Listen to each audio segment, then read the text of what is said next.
la chaîne qui vous rapproche de la réalité.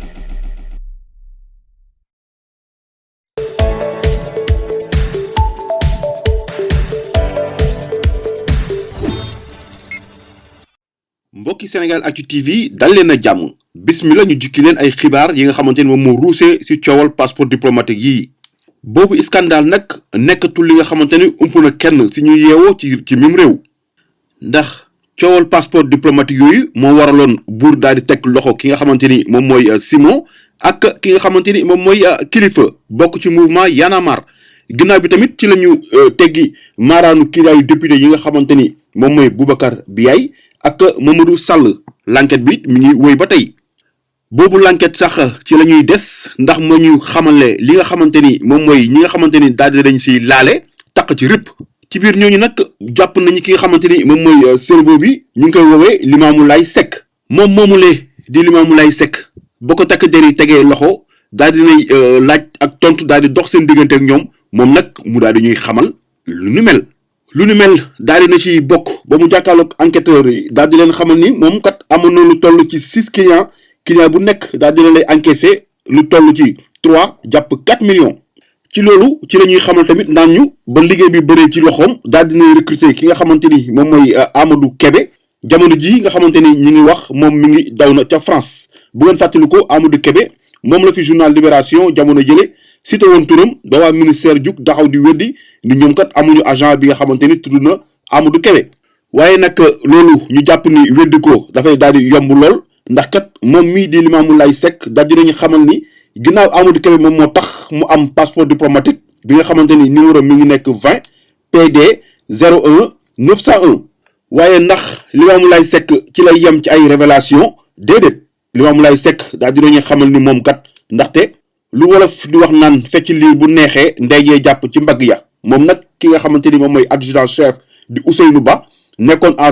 en service à la présidence moom moo ko doon jàppale ci mbir bi nga xamante ni moom mooy yombalkat passeport diplomatique yooyu ngir mu mën kaa am ndax adjudant Ousseynou Ba boobu moom moo ko doon wax yoon gu muy jaar ak naka la war mën a magouiller papier yi ba kat ñu war a mën a am passeport diplomatique bu légal ginnaaw ba moom Limamoulaye Seck defee dossier yi li nga xamante ni noonu la ko adjudant Ousseynou Ba santé bu pare nag da koy indi daal di koy jox adjudant bi moom nag lu mu ci def mooy daal di koy jël nag glissé ko si dossier yi nga xamante ni ñoom ñoo war a mën a dem ngir signature comme ça caaf du xam tigréega du yàqu gannaaw ba nag dossier yi daal di dem bureau présidence ñu daal di koy signé lépp daal di yemm léegi nag gendarme ba dafay woow kii Limamoulaye Seck ngir mu dem yeggali formalité yi fële ca ministère des affaires étrangères foofu nag mu nekk beneen cas boo xam ne dafa laaj branlon foofu di ministère des affaires étrangères kooku nag ki nga xamante ni moom la ñu fa tudd mu ngi tudd Badara Samb moom nag moom mooy daal di yombalal li nga xamante ni moom mooy bëgg-bëgg kii di Limamoulaye Seck ngir war a mën a am si trafiqué ci passeport diplomatique yi ngir kat war a mën a encaissé seen 5 jàpp 6 millions. ginnaaw ba yëpp yemboo nag kii di Limamoulaye Seck moom nee na passeport bu nekk 500 000 francs dong la ci am lu des li si xamante ni moom mooy lu ci des ki nga xamante ni moom mooy Amadou Kébé moom la ñu leen waxoon sànq ni moom moo daw jamono ji ca France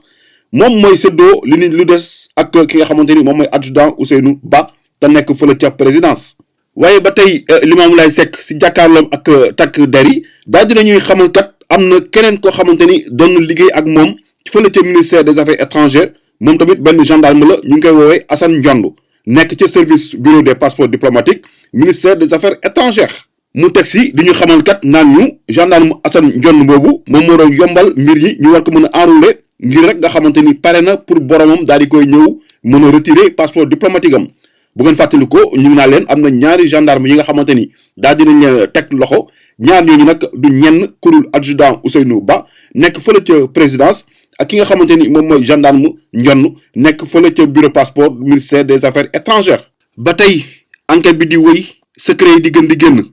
ki nga xamante nag moom mooy coowal journaliste bi nga xamante ni yàgg ngeen dégg ñu doon wax naan am na benn journaliste bu bénéficié wu ci passeport diplomatique yi kooku moom nag moom jamono ji moom la ñuy ñëw ak ay révélation ndaxte kat ump leen ni passeport diplomatique yi daan nañ si jël ay ñi nga xamante ni ay xalif généraux lañu woon ay anciens ambassadeurs lañu woon ñoo xam ne it ay anciens dignitaires lañu woon ci réew mi ñu leen daan utiliser seen tur daan leen ci tudd ñu si mel ni Souti Touré ku ci mel ni xalifa général des Layènes bi nga xam ne moom moo làqu ñi nga xamante ni ñoom ñooy général ambassadeur Fallou Kane moom sax ambassadeur son excellence Fallou Kane ci moom la ñuy des ndaxte kat moom dañ kaa tudd ci coowal li nga xamante ni moom mooy passeport diplomatique yi laale ak ki nga xamante ni moom mooy journaliste bu jigéen bii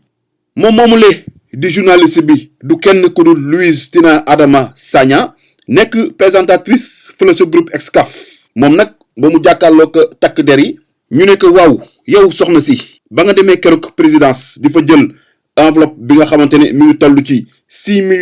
800 000 francs CFA ana lu ko wund woon moom soxna si daal di weddi ba ferenkulaay ci suuf ne moom mukk mu sa laale wala muy jege ci coowal passeport diplomatique yii moom kay lu am mooy ki nga xamante ni moom mooy Limamou Laye Seck waayam la woon dañ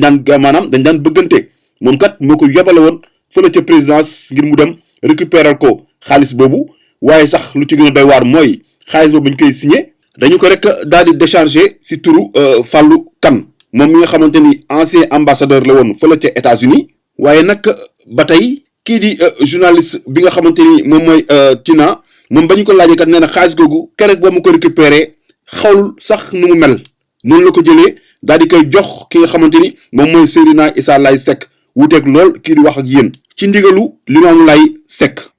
moom moomulee di Seydina Issa Laye Seck ginnaaw ba daal di na koy tudd ci mbir mi yoon daal di na koy woo teg ko loxo moom nag daal di nay nangu ni jot na lu tolloog ci 6 800 000 francs CFA mooy li nga xamante ni moom la soxna si tuddoon sànq kon daanaka soxna si moom daane na si set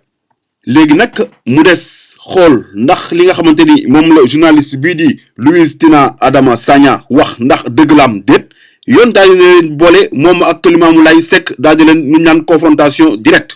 waaye ba jàkkaarloo boobu amee kii di journaliste yi moom daal di lay dënduwul tarfatul ay ni ci li nga xamante ni moom la waxoon maanaam digganteem ak Limamou Laye Seck dafa amoon mbëggeel bu ci amoon ñaar xaalis bi ba mu ko jotee daf ko jël dañ kaa yónni woon rek mu dem jël ko jébbal ko ki nga xamante ni moom mooy rak wala mag ci Limamou Laye Seck di Seydina Issa Laye Seck moom daal di nay dëggal loolu ci kanamu enquêteurs yi ak ci kanamu Limamou Laye Seck waaye lu ko ci gën a setal sax moom mooy kii di Limamou Laye Seck daal di rek dëggal li nga xamante ni moom la kàddu ndaw soosu wax di ay kàddu yoo xamante ni dara varié wu ci loolu nag moo waral takk der yi daal di koy bàyyi mu ñibbi saa ñeen mu mel ni nag coowal passeport diplomatique yi pënd bi ba léegi wureegul ndaxte am na ñaari takk der yi nga xamante ni teg nañ leen ci loxo ak ki nga xamante ni moom mooy serveur bi di Limamou Laye Seck ak Amadou Kébé bi nga xamante ni moom moo daw fële ci tugal ñu ngi koy wër kon nag mbokk yi di leen gërëm bu baax di leen sant di leen xamal ni leneen lu yees ci dossier bi ba tey rek dina si ñëwaat en attendant le 21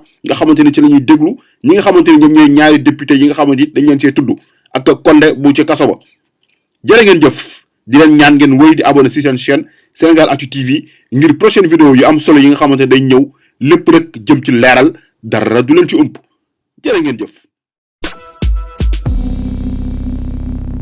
SenegalActu.com